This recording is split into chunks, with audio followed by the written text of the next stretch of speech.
Morning, guys, on Leviticus chapter 15, and we're just doing verse 1 to 33, looking at the uncleanness from various discharges and emissions in men and women.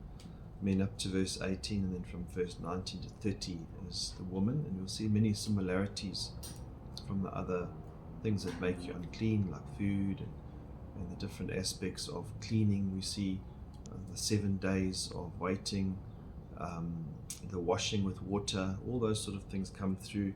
Even the touching, if you go touch the garment that is unclean, you become unclean.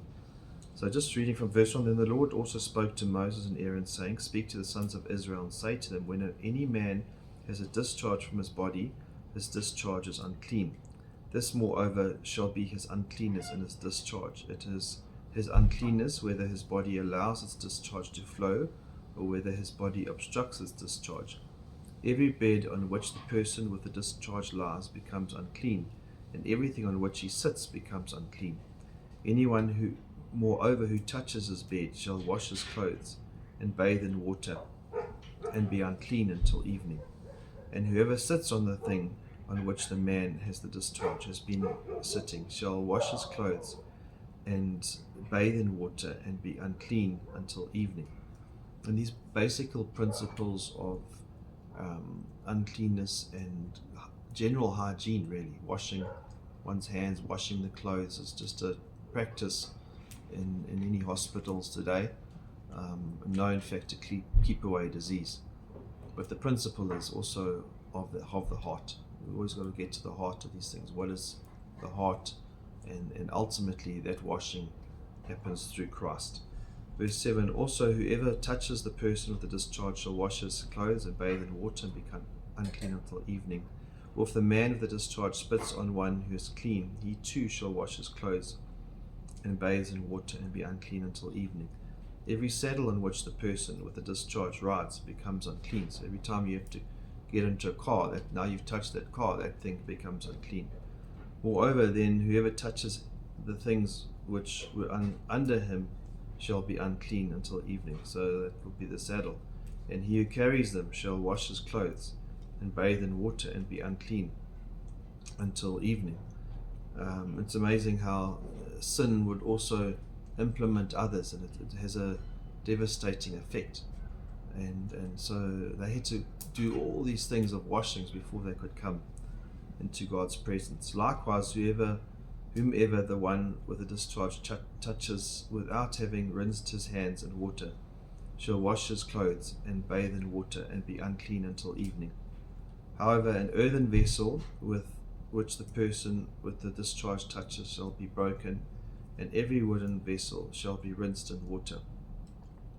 Now when the man with the discharge becomes cleansed from his discharge, then he shall count off for himself 7 days for his cleansing.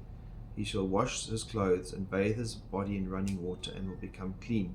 Then on the 8th day he shall take for himself 2 turtle doves or 2 young pigeons and come before the Lord to the doorway of the tent of the meeting and give them to the priest, very similar to the leprosy. And the priest shall offer them, one for sin offering and the other for burnt offering. So the sin offering had to be done as well. And this is specifically for the disease discharges in the men and the women. For the natural emissions, it was just a waiting period of 24 hours for men, 7 days for the women, before they become clean. So the priest shall make atonement on his behalf before the Lord because of his discharge. Verse 16, now if a man has a seminal emission, he shall bathe all his body in water and be unclean until evening. That's a natural discharge now from 16 and 17.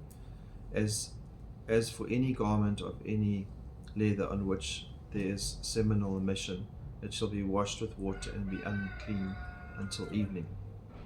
If a man lies with a woman so that there is seminal emission, they shall both bathe in water and be unclean until evening. When a woman has a discharge, if her discharge in her body is blood, she shall continue in her menstrual impurity for 7 days, and whoever touches her shall be unclean until evening.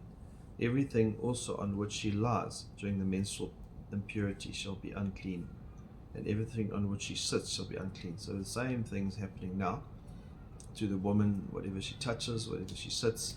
Obviously with the woman there's the issue of blood, so sometimes that'll last a bit longer, and then impurities. And again, the natural menstrual cycle didn't have to have a sin offering, but as soon as there was some kind of disease or infection or whatever, there'd have to be a longer period, and then also the sin offerings and the burnt offerings would have to follow.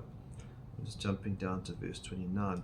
And on the 8th day she shall take for herself 2 turtle doves and 2 young pigeons, and bring them in to the priest to the doorway of the tent of meeting. The priest shall offer the one for a sin offering and the other for a burnt offering. So the priest shall make atonement on her behalf before the Lord because of her impure discharge. Thus you shall keep the sons of Israel separated from their uncleanness, so that they will not die in their uncleanness. Because if you're unclean, you die. The wages of sin is death. We need to be clean before we come before the Lord. By his defiling my tabernacle that is among them. So they would defile the tabernacle if they came in any of this unclean state. This is the law for the one with a discharge, and for the man who has a seminal emission, so that he is unclean by it, and for the woman who is ill because of her menstrual impurity, and for the one who has a discharge, whether male or female, or man who lies with an unclean woman. Amen.